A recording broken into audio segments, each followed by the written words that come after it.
Bonjour, bonjour, ici c'est Margot. Alors en fait, il y a un truc que j'ai constaté, c'est que les personnes qui sont heureuses en amour, elles acceptent en général que leur partenaire leur donne de l'amour sous forme de petites attentions, etc. Alors que celles qui sont malheureuses en amour, eh ben la plupart du temps, elles trouvent ça super louche quand leur partenaire leur donne quelque chose, sous quelque forme que ce soit, ou alors elles s'en défendent. Elles ont tendance à avoir même un comportement un peu de rejet quand on leur donne quelque chose. Et pour moi, c'est une différence assez fondamentale. Donc là, on est au cœur d'une série de 4 vidéos où je vous donne en fait les clés pour réussir votre vie amoureuse et retrouver votre flamme en fait. Et si vous voulez en savoir plus sur ce que je propose là-dedans, je vais vous mettre le lien en dessous de la vidéo qui vous renvoie vers mon programme qui s'appelle Amour et Liberté. C'est un accompagnement en fait individuel sur 3 mois que je propose à 15 personnes seulement ce mois-ci. Enfin ce mois-ci, ouais, jusqu'au 25 mai. J'ai laissé la possibilité de s'inscrire jusque-là. Et en fait, actuellement, il est possible de réserver un entretien de 30 minutes avec moi pour discuter de votre situation. Donc, je prendrai aussi le temps au pendule, lors de cet entretien de 30 minutes, d'identifier vos 3 premiers blocages dans le champ amoureux pour ce que vous vivez en ce moment. Donc, je reprends le cours de ma vidéo. Ça peut être un énorme blocage dans votre vie amoureuse si vous n'acceptez pas ce qu'on vous offre. Si vous n'acceptez pas qu'on vous offre quelque chose, et bien peu à peu, votre conjoint ne va juste plus rien vous offrir. C'est assez logique comme comportement. Donc pour moi, c'est avant tout un problème qui va être lié à la valeur personnelle que vous vous accordez à vous-même. Donc là, je vous invite vraiment à voir la vidéo précédente. Je pense que je vais aussi vous mettre le lien en dessous qui parle de confiance en soi. En gros, on n'a pas l'impression de mériter les attentions de notre partenaire. Souvent, ça vient d'un conditionnement et d'un apprentissage depuis tout petit, voire c'est quelque chose qui est vraiment transgénérationnel, qu'on a hérité de nos ancêtres. C'est-à-dire qu'on a peut-être entendu des critiques énormément à notre sujet qui fait qu'on ne se sent pas méritant, ou alors on a entendu vraiment très peu d'encouragement. Mais même si on n'a pas vécu ça, même si on n'a pas vraiment vécu des critiques étant petit, souvent je constate que même chez les personnes qui n'ont pas été spécialement blâmées quand ils étaient petits, ils ont quand même l'impression de ne pas être à la hauteur, de ne pas forcément mériter de l'amour. Et du coup, moi, mon travail, c'est vraiment de chercher avec vous les croyances qui sont derrière cette sensation de ne pas mériter. Je voulais aussi venir sur la notion de punition qu'on peut avoir. En fait, souvent les gens étaient déjà menacés de punition, hein, clairement, quand ils étaient petits, par des parents, par des profs.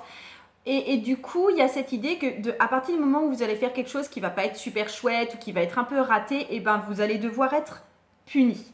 C'est vraiment là aussi très ancré dans notre morale judéo-chrétienne. Il y a quelque chose de l'ordre de on doit se rependre en permanence d'un truc qu'on a fait il y a je sais pas combien de temps. Sinon, on n'ira pas au ciel, hein, je vous préviens, vous n'irez pas au ciel. Et ça peut être peut-être même qu'on l'a pas vécu nous-mêmes, mais c'est très marqué au niveau transgénérationnel parce que c'était des croyances vraiment ancestrales. Et du coup, ce qui se passe là dans notre vie actuelle, c'est que quand on a fait une erreur ou quand on pense avoir fait une erreur, même quand on était tout petit, on se punit souvent soi-même inconsciemment. Et ce qu'il y a de grave quand on se punit soi-même, c'est que souvent la punition ne prend jamais fin. C'est pas comme quand on est puni par la loi qui nous donne une peine de prison, on purge une peine de prison et notre peine de prison s'arrête. Quand on se punit soi-même d'une ancienne faute qu'on pense avoir commise, ça ne s'arrête jamais. On n'arrête jamais de se punir. Il n'y a pas de deadline à notre punition et on va punir de cette faute jusqu'à la fin de notre vie, par exemple, en ne se donnant pas droit à une belle histoire d'amour durable. C'est vraiment du sabotage inconscient et c'est dur de s'en défaire. C'est pour ça que je viens travailler sur des croyances profondes et des émotions profondes aussi.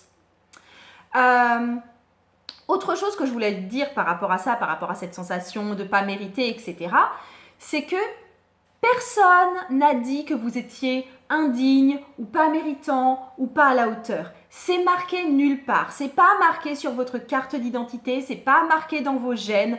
C'est très abstrait comme valeur. Il n'y a personne qui dit ça. Et même si on vous l'a dit, si verbalement on vous a dit que vous ne valiez rien, personne n'a suffisamment de pouvoir pour décider ça. Personne. ouais, comme j'ai dit, c'est pas génétique, ça n'a pas été écrit par Dieu quelque part dans le ciel en lettres d'or. C'est vraiment un conte que vous vous racontez ou qui vous a été raconté et que vous avez vraiment intégré. Mais c'est juste une histoire, cette question de valeur ou de mérite. Donc, en fait, ça va vraiment être à vous de décider si vous méritez ça, cette histoire d'amour, ou de recevoir ou pas. Il n'y a pas d'échelon du mérite, il n'y a pas d'échelle, il n'y a pas de graduation, il n'y a pas de système de notes en place pour déterminer exactement l'amour ou la valeur personnelle ou à quel point est-ce qu'on mérite tel ou tel truc. Ça n'existe pas. Il n'y a pas d'échelon. Donc c'est à vous de peut-être vous raconter un autre conte dans lequel vous vous dites que vous le valez bien. Retrouvez-vous dans la pub. Donc c'est vraiment à vous de réécrire ce synopsis-là. C'est à vous, si vous avez besoin que ce soit gravé en lettres d'or, et ben gravez-le vous en lettres d'or quelque part. Parce que personne ne va le faire pour vous. Personne ne l'a fait au départ et personne ne va le faire pour vous maintenant. Donc pour moi, le problème numéro 1 qui vous empêche de recevoir de l'amour de la part de votre partenaire, c'est ce sentiment de ne pas mériter cet amour, quelque part peut-être même de se punir parce que d'un truc. Le problème numéro 2, c'est que on a tendance à avoir la croyance qu'il est plus noble de donner que de recevoir. Alors ça, c'est une autre vieille croyance bien pourrie, d'accord? Donc, déjà, parce qu'on va étudier ça d'un point de vue mathématique, il faut forcément qu'il y ait des personnes qui reçoivent pour qu'il y ait des personnes qui puissent donner, d'accord? C'est vraiment un système double, enfin il n'y a pas l'un sans l'autre, ce n'est pas possible. Donc il y a toujours autant de donneurs que de receveurs. Et du coup, à partir du moment où c'est forcément binaire, ça, ce système-là, et que ça marche forcément en couple, c'est dur de se dire que l'un des deux, eh ben, c'est vachement bien et l'autre, eh ben, c'est vachement nul. C'est pas logique de penser ça. Donc voilà, déjà d'un point de vue mathématique, ça marche pas très bien de se dire que ça vaut vachement mieux de donner que de recevoir. Ensuite, si vous avez tendance à donner à votre partenaire ou à n'importe qui, vous savez que c'est un sentiment assez génial, c'est sympa de donner un cadeau, c'est sympa de faire un compliment et de voir que l'autre est heureux ou quelque chose comme ça. Alors pourquoi est-ce que vous refuseriez ça à votre partenaire? Parce que, enfin, je veux dire, vous l'avez peut-être déjà vécu un jour, si jamais vous êtes face à quelqu'un et vous donnez un cadeau, vous donnez un compliment et que votre cadeau, votre compliment n'est pas pris, est refusé, c'est super dur à vivre, vous le vivez en général comme du rejet. Et pareil, si vous refusez les dons de votre partenaire, c'est dur à vivre pour lui, c'est injuste pour lui et honnêtement, ça tue l'amour. Donc, en fait, ça tue l'amour de briser cette réciprocité du donner et du recevoir. D'accord? Donc, en refusant les dons, en refusant les attentions, en refusant les compliments, en refusant les cadeaux de votre partenaire, et bien tout simplement, vous êtes en train de l'éduquer à vous donner moins d'amour et à ne plus rien vous donner en général. Donc, alors, un truc qu'on m'oppose à ça, des fois, c'est qu'on me dit « Mais moi, je suis prête à recevoir. Et d'ailleurs, j'arrête pas de lui demander de me donner des trucs et tout. Et je suis vraiment prête. Et en fait, je suis désolée. Mais si vous ne recevez pas de la part de votre partenaire, c'est que non, vous n'êtes pas ouverte à recevoir. C'est tout. En fait, ce qui se passe la plupart du temps, c'est que vous donnez vous-même tellement qu'il n'y a plus d'espace pour que l'autre puisse être en position de donneur. Vous êtes devenu la donneuse ou le donneur, c'est réversible, mais la donneuse toute puissante. Du coup, vous prenez toute la place de la donneuse et lui, il n'a plus que la place du receveur ou de la receveuse. J'ai dit que ça marchait ça marche pour les deux sexes, ça. Il faudrait lui laisser un tout petit peu la place de donner lui aussi. Donc, c'est important de combler ce besoin de donner de votre partenaire parce qu'il a ce besoin de donner. On a tous un besoin de donner. Parce que s'il n'a pas le sentiment de pouvoir vous donner quelque chose et que ce qu'il donne a de la valeur, etc., excusez-moi, mais il y a des chances qu'au bout d'un moment, il aille peut-être donner à quelqu'un d'autre qui sait apprécier ses cadeaux, qui sait apprécier ses compliments, qui sait apprécier son humour, etc. Donc, vous allez devoir apprendre à voir ce qu'il donne, vous allez être obligé de lui donner l'espace de donner un minimum et vous allez apprendre à recevoir pleinement les marques d'amour qu'il peut vous donner. Ok? Alors j'avais des petits conseils pratiques aussi pour les personnes qui ne savent pas recevoir ou qui en ont perdu l'habitude. Alors des petits trucs que je peux vous donner, c'est que déjà vous allez vous faire plaisir à vous-même. C'est-à-dire d'abord vous allez apprendre à vous donner à vous-même et à accepter ce qui vient de vous-même. Ça va être un échange de vous à vous-même. Par exemple, vous allez vous offrir un massage.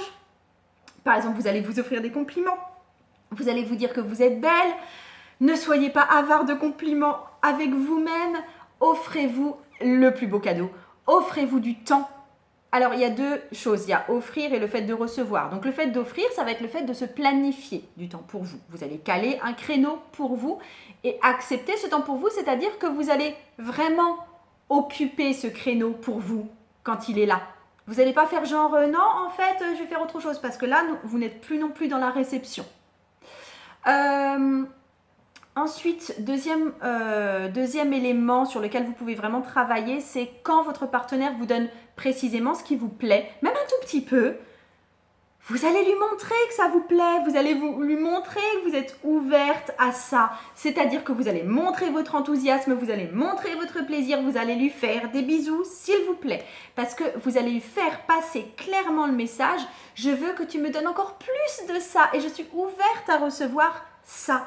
Parce que si ce massage-là ne passe pas, il n'y a pas de chance qu'il vous en donne beaucoup plus. Ah oui, encore autre chose, mais ça on le travaille vraiment plus spécifiquement dans mon programme justement Amour et Liberté. C'est le fait d'augmenter sa capacité à recevoir en amour. Donc en fait, quand on crée un espace de réception pour recevoir, il se remplit automatiquement, c'est super magique. C'est exactement comme une armoire chez vous ou votre garage. Si vous faites l'effort de vider l'armoire ou de vider le garage, il y a des chances que ça se remplisse de nouveau méga super vite. Je veux dire, un espace vide, ça se remplit, c'est tout. Et en fait, ce qui est aussi génial, c'est que ça fait souvent effet boule de neige, ce fait de s'ouvrir à recevoir, d'avoir un espace pour recevoir, c'est-à-dire que ça va sans doute s'élargir aux autres champs de votre vie. C'est-à-dire que vous allez être plus ouverte à recevoir de l'argent ou du travail ou des amis, etc. C'est assez systématique quand on travaille sur soi, sur un axe de sa vie, ça améliore souvent les autres champs par écho également. Et autre chose, un petit truc que j'ai aussi envie de vous donner de faire, c'est de ne pas forcément rendre l'appareil, d'être juste dans la réception. On va vous faire un compliment, vous allez dire merci, et vous n'allez pas rendre le compliment. Vous allez juste dire « Oh merci, ça me fait plaisir que vous me disiez ça. » Et c'est tout. Ou bien, je veux que vous sentiez avant tout le don de ce compliment et que vous receviez ce compliment avant de vite redonner. Et c'est pareil pour les services. Acceptez qu'on vous rende service sans redonner immédiatement. Donc voilà. Ça peut être un objectif qu'on peut travailler, par exemple, dans l'un des 6 rendez-vous qu'on a dans Amour et Liberté. Je vous donne l'exemple de l'objectif, ça peut être « Je suis ouverte et disposée à ce que mon conjoint me donne plus d'amour ». Évidemment, si ce n'est pas votre problème, ce sera personnalisé pour chacun, bien sûr. Donc, si vous voulez prendre ce rendez-vous de 30 minutes, sans frais, bien sûr, avec moi, je vous mets le lien en dessous. Je vous dis à très vite, je vous fais d'énormes bisous, à bientôt.